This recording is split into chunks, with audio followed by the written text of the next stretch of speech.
Alioune Tine, président du comité sénégalais des droits de l'homme, pour parler des dernières évolutions dans l'affaire Habré. Donc déjà un garde à vue qui doit répondre devant le juge d'instruction demain, et surtout la réaction de l'avocat de la défense qui parle donc de violation de la présomption d'innocence. Alioune Tine, bonsoir. Bonsoir.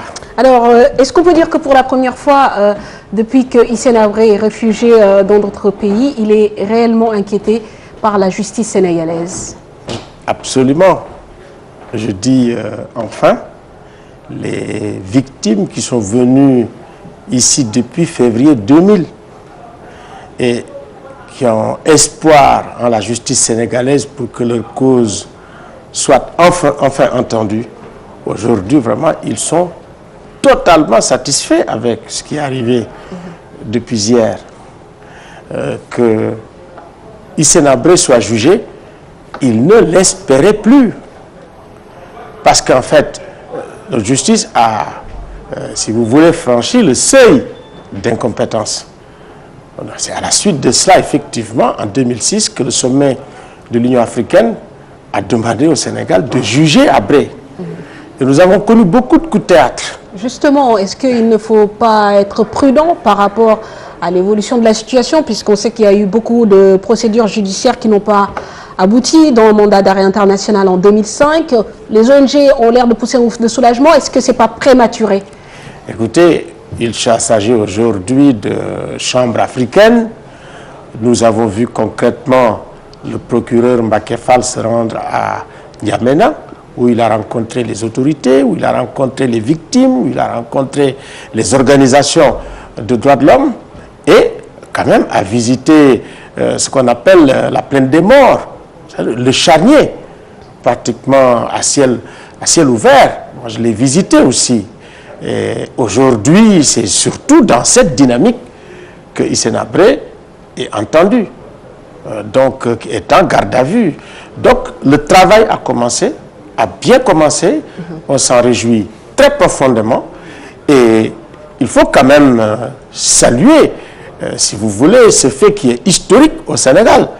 Parce que d'habitude, qu'est-ce qui se passe?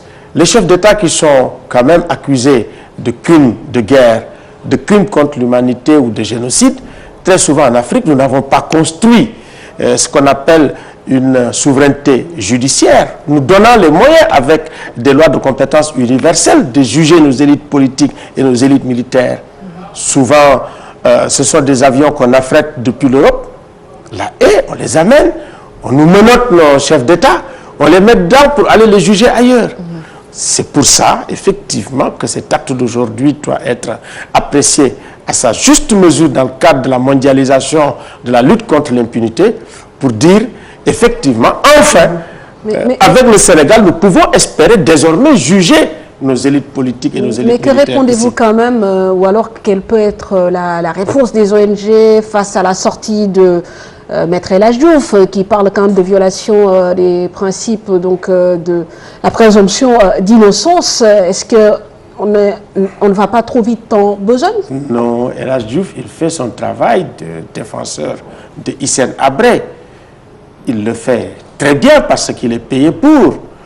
Moi, je ne suis pas du tout alarmé ou vraiment ému par tout ce que dit El Hadji Diouf. Il est dans son élément. Vous savez, cela fait quand même depuis 2000 que nous courons avec les victimes pour avoir enfin la justice. Pendant 12 ans, on ne l'a pas eu. On a bloqué, on a protégé Hissène Habré. Aujourd'hui, moi je pense que Hissène Habré, d'ailleurs pour son honneur, doit être jugé par une justice indépendante pour laver son honneur. Certains soulignent, Alioune Tine, la coïncidence entre la visite de Barack Obama et cette accélération dans le dossier donc, de l'affaire Hissène Habré. Est-ce qu'on pourrait y voir un lien entre une exigence du président américain par rapport au président sénégalais, Macky Sall? Je ne saurais vraiment répondre à cette question pour être honnête avec moi-même. Donc je pense qu'il est possible que, effectivement, le président Obama parle de cette question au président Macky Sall. Et c'est tout à fait normal, parce que vous avez Human Rights Watch avec notre ami Reed Brody, qui travaille sur cette question depuis très longtemps. Moi, j'étais dans le bureau de Reed dans les années 98, où l'on discutait d'ailleurs comment il fallait faire pour juger Hissène Habré. Bon, maintenant, si Obama vient, toutes les organisations internationales qui ont la possibilité de dire à leur président, mais écoutez, il faut parler à Macky Sall de l'affaire Hissène Habré, mais ils le font. C'est ça aussi, le travail de diplomatie des droits de l'homme. Tout à fait. Alors aujourd'hui, on parle du cas de Hissène Habré, mais il y a également un de ses proches collaborateurs qui exerce le pouvoir au Tchad, on le connaît, c'est Idriss Déby.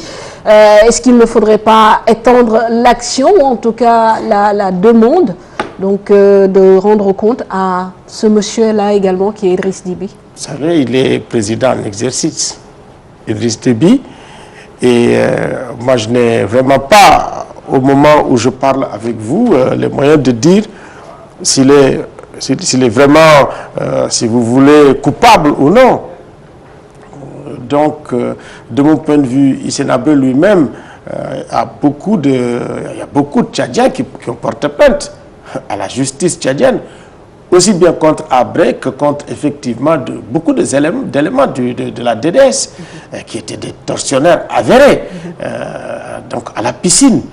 Franchement, ce n'est pas un secret. C'est les formes de torture les plus atroces. On les a vues parce que moi j'ai été au Tchad bien avant cette période. Dans les années 89, j'ai été invité comme un professeur pour enseigner à l'université de N'Djamena pendant 1 an.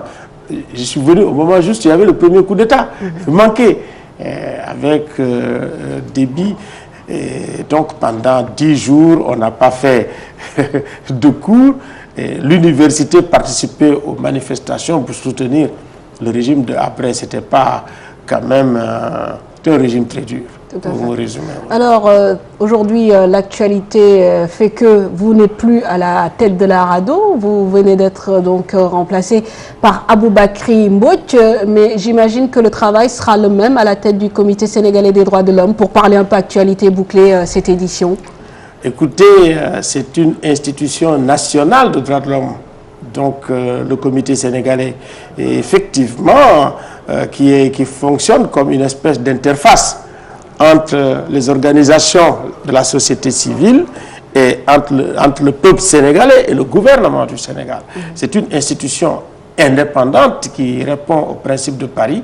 Ça veut dire tout simplement que nous avons, si effectivement la loi est modifiée légèrement déjà, la possibilité de faire des investigations, la possibilité de faire des rapports, la possibilité, si vous voulez, aussi de faire des recommandations sur les textes sénégalais qui ne respectent pas les droits humains pour avoir une harmonisation avec les traités et les conventions internationales relatives aux droits humains. Et nous travaillons aussi avec tous les segments de la société, y compris avec les gens de la RADDHO, d'Amnesty, du Forum social mondial, des organisations de femmes, etc. Écoutez, je quitte la RADDHO avec beaucoup de satisfaction. On a fait un bon congrès et les gens ont élu de façon démocratique mon jeune frère Mbodj, avec qui on était ensemble dès le comité d'initiative de la RADDHO dans les années 88-89. Donc il a à la fois une légitimité historique et une légitimité démocratique. Et vraiment, je lui souhaite plein succès dans sa nouvelle mission. Merci beaucoup Alioune Tine, président donc, du Comité sénégalais des droits de l'homme. Merci à vous, chers téléspectateurs, de nous avoir suivis. Et à demain, Inch'Allah. Excellente soirée à tous. Au revoir.